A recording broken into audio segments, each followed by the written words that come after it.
Assalamualaikum warahmatullahi wabarakatuh. Sebelumnya kami kelompok 2 akan menjelaskan atau memaparkan hasil diskusi kami terkait dinamika aksesi Turki ke Uni Eropa. Jadi kami akan menjelaskan apa saja yang menjadi hambatan mengapa Turki ini sulit untuk bergabung ke dalam Uni Eropa. Tapi sebelum itu, izinkan kami memperkenalkan diri. Di kelompok 2 ini terdiri dari Naila Dwi Juliani dengan akhiran NPM 43, saya sendiri Aznisa Safa Hafiza dengan akhiran NPM 44, lalu ada Trisha Zahira Aryani Putri dengan NPM akhiran 69. Lalu slide yang berikutnya akan dijelaskan oleh teman saya. Saya Naila Dwi Juliani Setiawan dengan akhiran NPM 43 ingin mempresentasikan hasil pekerjaan kami. Di sini ada latar belakang dari dinamika aksesi Turki ke Uni Eropa, di mana hubungan antara Turki dan Uni Eropa merupakan salah satu proses integrasi politik yang paling panjang dalam sejarah Uni Eropa. Hubungan ini dimulai sejak ditandatanganinya Perjanjian Ankara pada tahun 1963, yang bertujuan membangun kerjasama ekonomi dan membuka peluang keanggotaan Turki di masa depan. Meskipun hubungan kedua belah pihak telah berlangsung selama puluhan tahun, proses keanggotaan penuh Turki hingga saat ini masih belum mencapai titik terang. Turki baru memperoleh status sebagai negara kandidat resmi Uni Eropa pada tahun 1999 dan memulai negosiasi aksesi pada tahun 2005. Di satu sisi, Turki memiliki posisi yang sangat strategis bagi Uni Eropa. Secara geografis, Turki menjadi penghubung antara Eropa dan Asia. Selain itu, hubungan ekonomi antara Turki dan Uni Eropa sangat erat karena Uni Eropa merupakan salah satu mitra dagang terbesar Turki. Dalam bidang keamanan, Turki juga berperan penting sebagai anggota NATO dan menjadi salah satu negara kunci dalam mengelola isu migrasi menuju Eropa. Namun, meskipun terdapat ketergantungan ekonomi dan keamanan yang kuat, proses keanggotaan Turki terus menghadapi berbagai hambatan. Salah satu penyebab utamanya adalah adanya perbedaan nilai politik, budaya, dan standar demokrasi antara Turki dan Uni Eropa. Untuk dapat menjadi anggota Uni Eropa, setiap negara kandidat harus memenuhi kriteria Copenhagen yang ditetapkan pada tahun 1993. Kriteria ini menjadi syarat utama yang harus dipenuhi sebelum sebuah negara dapat diterima sebagai anggota penuh Uni Eropa. Kriteria pertama adalah kriteria politik. Negara kandidat harus memiliki institusi yang stabil dan mampu menjamin demokrasi, supremasi hukum, penghormatan terhadap hak asasi manusia, serta perlindungan terhadap kelompok minoritas. Dalam konteks Turki, Uni Eropa menilai masih terdapat sejumlah tantangan dalam memenuhi kriteria politik tersebut. Beberapa isu yang sering menjadi perhatian adalah independensi lembaga peradilan, kebebasan pers, kebebasan berpendapat, serta perlindungan terhadap kelompok oposisi dan minoritas. Kriteria kedua adalah kriteria ekonomi.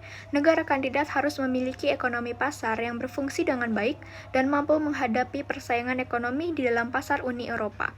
Dari sisi ekonomi, Turki sebenarnya menunjukkan perkembangan yang cukup signifikan. Negara ini memiliki sektor industri yang kuat, populasi produktif yang besar, dan hubungan perdagangan yang intensif dengan negara-negara Uni Eropa.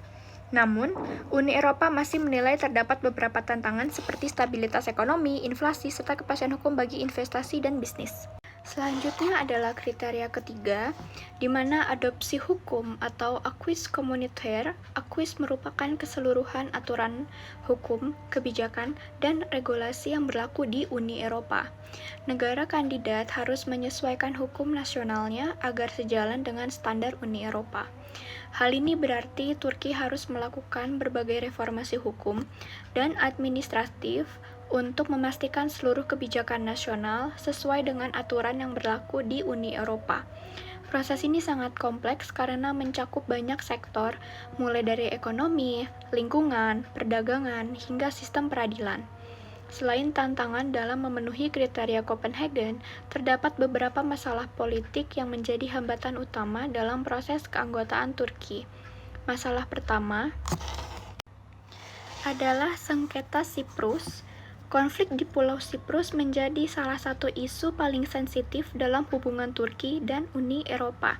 Sejak tahun 1974, Pulau Siprus terbagi menjadi dua wilayah, yaitu Republik Siprus di bagian selatan dan Siprus Utara yang didukung oleh Turki. Republik Siprus saat ini merupakan anggota resmi Uni Eropa. Karena status tersebut, Siprus memiliki hak veto dalam proses aksesi Turki. Artinya, Siprus dapat menghambat atau menghentikan pembukaan maupun penutupan bab-bab negosiasi keanggotaan Turki. Selama konflik ini belum terselesaikan, proses keanggotaan Turki akan terus menghadapi hambatan politik yang besar. Masalah kedua adalah stagnasi reformasi demokrasi di Turki, di mana dalam beberapa tahun terakhir, Uni Eropa menilai terjadi kemunduran dalam beberapa aspek demokrasi. Kritik sering diarahkan pada kebebasan media, independensi peradilan, serta ruang kebebasan sipil dan politik. Menurut Uni Eropa, reformasi yang sebelumnya dilakukan Turki pada awal proses aksesi mengalami keterlambatan. Bahkan dalam beberapa bidang dianggap mengalami regresi. Kondisi ini membuat Uni Eropa semakin berhati-hati dalam melanjutkan proses negosiasi.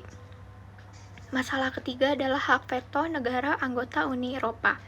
Untuk menjadi anggota penuh Uni Eropa, persetujuan harus diberikan oleh seluruh negara anggota secara bulat. Dengan kata lain, satu negara saja dapat menghalangi proses keanggotaan. Beberapa negara anggota memiliki kekhawatiran terkait isu migrasi, perbedaan budaya, ukuran populasi Turki yang sangat besar, serta dampak politik yang mungkin muncul apabila Turki menjadi anggota Uni Eropa. Karena alasan tersebut, mencapai konsensus penuh di antara seluruh anggota Uni Eropa menjadi tantangan yang sangat sulit. Berdasarkan beberapa faktor tersebut, dapat disimpulkan bahwa hubungan Turki dan Uni Eropa merupakan hubungan yang kompleks.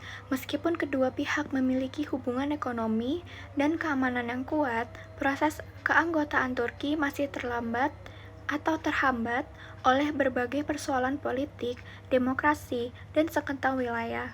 Keberhasilan Turki untuk bergabung dengan Uni Eropa di masa depan akan sangat bergantung pada kemampuan Turki dalam memenuhi kriteria Copenhagen, melanjutkan reformasi demokrasi, menyelaraskan hukum nasional dengan standar Uni Eropa, serta menemukan solusi terhadap konflik Siprus. Selama tantangan-tantangan tersebut belum terselesaikan, proses aksesi Turki ke Uni Eropa kemungkinan akan tetap berjalan lambat dan penuh ketidakpastian.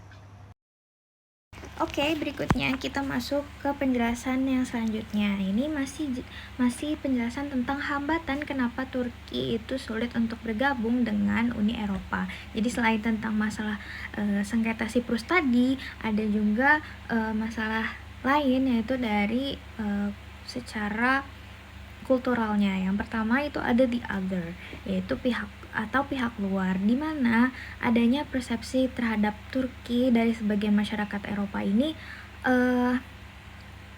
buruk dan tidak ingin mengakui gitu, karena adanya perbedaan budaya dan agama yang menjadi identitas di Turki itu adalah Islam. Seperti yang kita tahu, kebanyakan negara Eropa itu merupakan negara Islamfobia. Jadi dengan mayoritas masyarakat Turki yang merupakan Muslim atau Islam, itu menjadi salah satu hambatan kenapa masyarakat Eropa itu memiliki kekhawatiran secara kultural terhadap Turki, yang mana ini juga menyebabkan Turki itu menjadi sulit berintegrasi dengan identitas Eropa.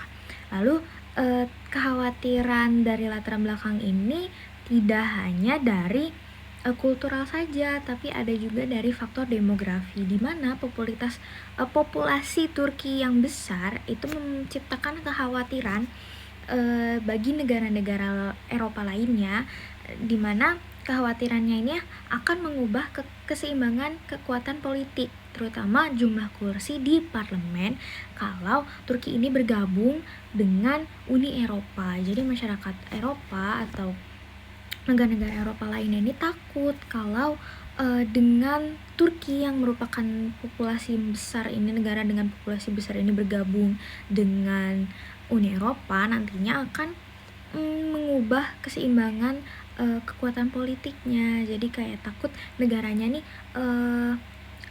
apa ya, kekuatan politik negaranya ini akan dikurangi gitu karena ketergabungannya Turki dengan Uni Eropa. Lalu berikutnya ada selain atau di sisi lain dengan adanya tadi hubungan diplomatik antara Turki dengan negara-negara Eropa lainnya atau Uni Eropa itu memanas, tapi ada juga kerjasama strategis yang dilakukan antara Uni Eropa dengan Turki dalam konteks keamanan dan migrasi. Di sini ada 3. Yang pertama adalah penjaga gerbang atau gatekeeper, di mana Turki ini memainkan peran yang krusial bagi Uni Eropa dalam mengelola krisis migrasi dari Timur Tengah, terkhusus terhadap Suriah, Irak, Afghanistan melalui kesepakatan migrasi tahun 2016. Jadi Turki ini memainkan peran dalam isu migrasi dari negara-negara konflik di Timur Tengah. Jadi Turki ini tetap memainkan peran ya. Lalu yang kedua ada kekuatan militer, di mana sebagai anggota NATO, Turki ini memiliki kekuatan terkuat kedua. Jadi Turki ini merupakan benteng pertahanan atau buffer zone bagi keamanan kawasan Eropa.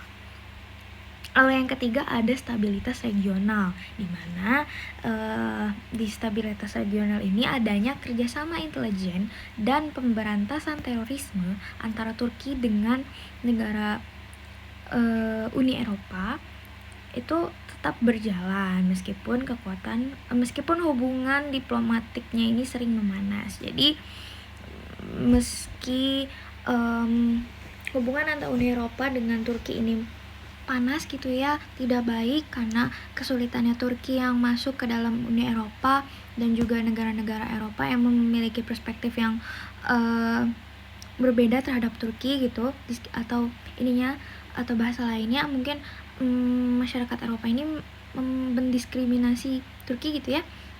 Tapi Turki dengan Uni Eropa ini tetap menjalin kerjasama karena bagaimanapun Turki tetap punya posisi yang pas dalam segi keamanan dan migrasi.